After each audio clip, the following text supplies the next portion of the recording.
Eh bien, bienvenue à tous sur ce nouvel épisode sur la chaîne Wild. Aujourd'hui, je suis avec Julien Régamey. Est-ce que tu peux te présenter, s'il te plaît? Comme il l'a dit, Julien Régamey, passionné de nature et de photographie, étant photographe reporter animalier. Je parcours pas mal d'endroits sur la planète pour sensibiliser les gens à la cause du monde sauvage. Aujourd'hui, on se retrouve pour un petit format d'anecdotes. Tu vas nous raconter tes meilleures anecdotes, surtout en Suisse. Est-ce que tu peux commencer par me dire quels animaux tu filmes principalement? Là, actuellement, pour la Suisse, je travaille sur les loups. Le côté qui est vachement intéressant parce que je suis en train de faire une fiction, un long métrage qui sera justement sur l'histoire d'une louve qui est arrivée sur ce massif de forêt et puis qui a créé, en fait, qui est descendante de toutes les meutes qui sont dans ce massif au jour d'aujourd'hui. Et c'est l'aventure sur les 8 dernières années que j'ai vécues avec cette louve et puis sa famille de loups. Très très compliqué à filmer. Donc beaucoup de caméras trappes qui ont été posées, c'est des pièges vidéo qui ont été posés en forêt, en haute définition, autant sur les zones de repos que sur les zones de passage. Et puis lors de toutes ces aventures, j'ai eu des anecdotes croustillantes qui me sont arrivées, souvent sans appareil photo, sans rien, mais elles sont gravées au fond de ma mémoire en tout cas. C'est quand la première fois que tu as réussi à filmer Boucle d'Or? La première fois que j'ai réussi à la filmer, c'était plus la prendre en photo, parce que j'avais pas du tout cette optique au début de cette aventure de faire un film. C'était dans la région de Saint-Georges, un petit village sur le Jura. Et la veille, je cherchais sur la crête du Jura, la neige avait fondu, si je trouvais des indices de présence de loups. Et pour ça, j'allais sur les secteurs où il y avait les cervidés qui venaient dormir la journée et tout, des sangliers. Alors j'allais voir sur ces zones-là, parce que c'est des zones de chasse en fait.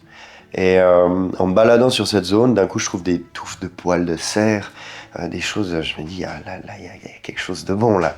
Et puis je continue à chercher, je vois des empreintes de loup, je vois des gouttes de sang, je me dis, oh là, ça va être jackpot. Je vais trouver une carcasse, je vais pouvoir filmer, faire mes photos, ça va être incroyable. Moi, je suis rentré rien de tout. Jamais rien trouvé.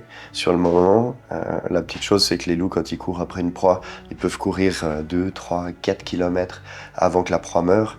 Soit la proie s'en couple, soit ils arrivent à l'attraper.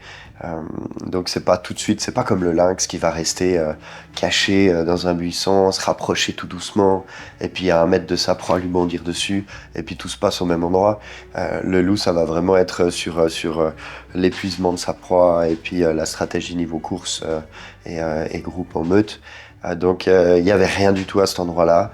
La nuit tombe, je me dis bon bah tant pis, je redescends. Je redescends dépité à ma voiture, je rentre chez moi.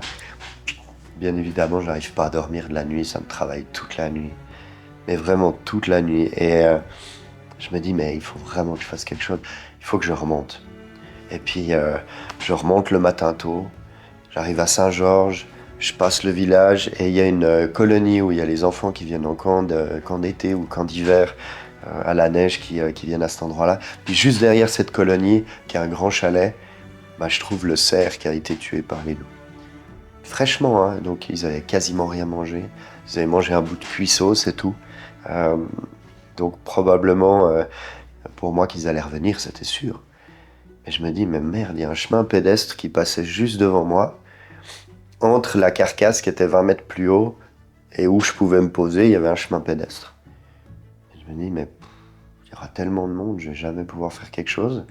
Je suis au téléphone avec un ami qui travaille sur les loups. Il était en Pologne, caché dans un buisson pour essayer de filmer un loup.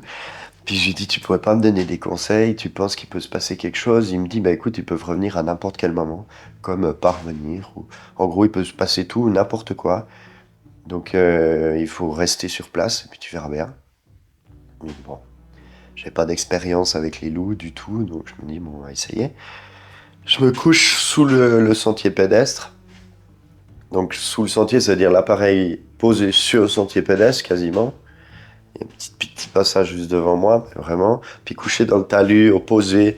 En face, il y avait un talus qui montait, puis j'étais au talus opposé, un peu caché. Je pouvais pas me mettre autrement. Et bien évidemment, j'ai pas été tourné autour de la carcasse, je voulais pas mettre mon odeur, je voulais pas déranger du tout l'endroit, parce que les loups, souvent si la présence de l'homme a été trop imprégnée autour d'une proie ou dans une zone de repos, ils reviennent pas, ou des semaines après, parce que vu que l'homme est assimilé comme quelque chose de dangereux, au final là, il va déserter s'il y a des odeurs humaines. Donc j'ai pas été tourné autour. Je me pose, et puis bien évidemment que le matin, il y a tous les gens qui viennent promener leurs chiens, qui passent, qui s'arrêtent. C'est limite si le chien il pisse pas sur mon objectif photo. Ils me regardent tous comme ça, couchés sur le chemin pédestre, en disant « Mais tout va bien, monsieur ?» Puis moi, je leur faisais des grands signes, genre « Il y a un truc bien là, je vais pouvoir faire quelque chose. Continuez votre balade. » Les gens continuent, ils se disaient « Il est fou, lui. » Puis moi, j'étais couché là, et puis à chaque fois, il y avait une nouvelle personne qui arrivait. J'étais là, mais c'est pas possible. Et puis d'un coup, une maman avec 3 gamins. Puis d'un coup, des gens qui montent à la carcasse voir, faire des selfies, regarder le truc. Je me dis, c'est bon, là, je suis foutu, quoi. Puis d'un coup, il y a une dame qui arrive, vieille dame. Je pouvais la sentir à la trace. C'était incroyable. Elle avait une odeur, mais une effluve de parfum qui volait avec le vent. Je me suis dit, ah voilà, là je suis mort, là c'est mort. Puis elle arrive, elle me regarde la carcasse, me regarde. Puis elle monte à la carcasse, je me dis, mais non. Elle monte à la carcasse, elle tourne autour de la carcasse, elle regarde ça. C'est 10h30 le matin, je me dis, c'est bon là, c'est foutu, ouais. En sachant qu'un loup, ça sent un cerf à plus d'1,5 km de distance, que nous, quand on va marcher dans la forêt, nos chaussures, l'odeur va rester imprégnée plus de 4 heures à l'endroit où on a marché. Et comme le loup, il joue tout sur l'olfaction, au final, il sent le moindre détail. Le loup, il bouge, il avance à l'odeur. Donc c'est la truffe au sol, il sent tout. Alors là, il n'y a même pas besoin de mettre le nez au sol pour sentir qu'il s'était passé quelque chose. Donc au final, la dame redescend, reprend le sentier pédestre, me dit bonne journée. Je dis une bonne journée. Elle sort du champ de visu de ma vue à moi, et Boucle d'Or arrive. Et Boucle d'Or, elle descend le talus en face de moi. Je me dis, j'étais tout fou, c'est la première fois que je rencontrais Boucle d'Or. Et puis d'un coup, elle se stoppe net. Elle regarde à gauche, à droite, elle a senti l'effluve de la dame, s'est stoppée 20 mètres avant la carcasse, elle a fait demi-tour, elle est partie. Elle n'est jamais revenue de jour. C'était la première rencontre avec Boucle d'Or. Après, je les ai laissés tranquilles la nuit, ils sont venus manger, et puis il y a 2-3 jours, ils avaient tout mangé.